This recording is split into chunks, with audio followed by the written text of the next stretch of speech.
Hey everyone, welcome back. It's Syntegrator, and here we have Dave's reconditioned bender block.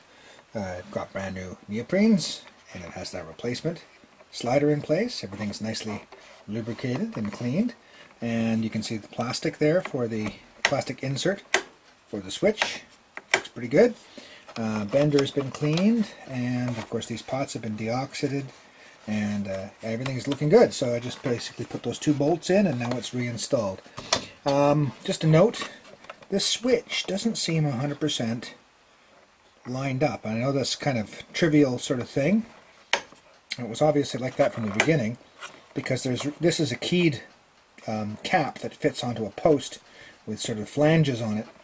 So there's no way this can be twisted in order to reorient it. The only other way I could think of to make this a little bit truer to the hole is to desolder the switch, reposition it and resolder it, and I wasn't going to go that far.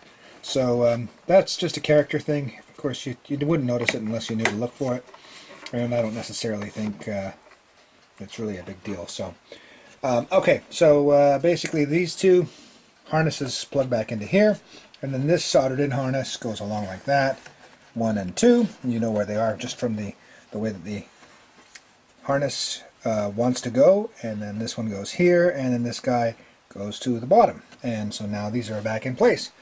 So what are we up to now? What's the next step? Okay, well, we have a key bed that's a bit dirty, and while none of Dave's keys are malfunctioning, it's only a matter of time before they do, because this is dusty and dirty. We've opened up and cleaned every other aspect so far, well, except for the power supply, but even that's been given a dusting. So this key bed can come out and be dismembered and cleaned. That's one thing we can do. And another thing we can do is over here. Now this is an optional modification, an optional upgrade, if you want to call it an upgrade. It's actually not an upgrade per se, because, well, it's not a processor upgrade anyhow. It's definitely a hardware upgrade. What we've got over back here is the 2 conductor, right? It's ungrounded, and it's that Roland proprietary, where is it?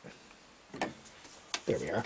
This guy, which requires the rectangular Roland plug from the early 80s. Now we've got a replacement in mind for that. We're going to put in a 3-prong IEC, which means that if Dave is at a gig with his Juno106 for some reason, and he forgets to bring his cable, all he's got to do is grab a kettle cable or a computer cable from the, the office or something like that, and he's good to go. So that's just one reason why it makes sense to have that. And the other reason why it makes sense to have that, of course, is that you really do want to ground your Juno106. This one doesn't really have very nice grounding. So the way that's going to work, of course, is the extra prong is just going to go to this chassis ground over here. And that will resolve that. So that's another little step we're going to do. So key bed and 3-prong, and that's the next step.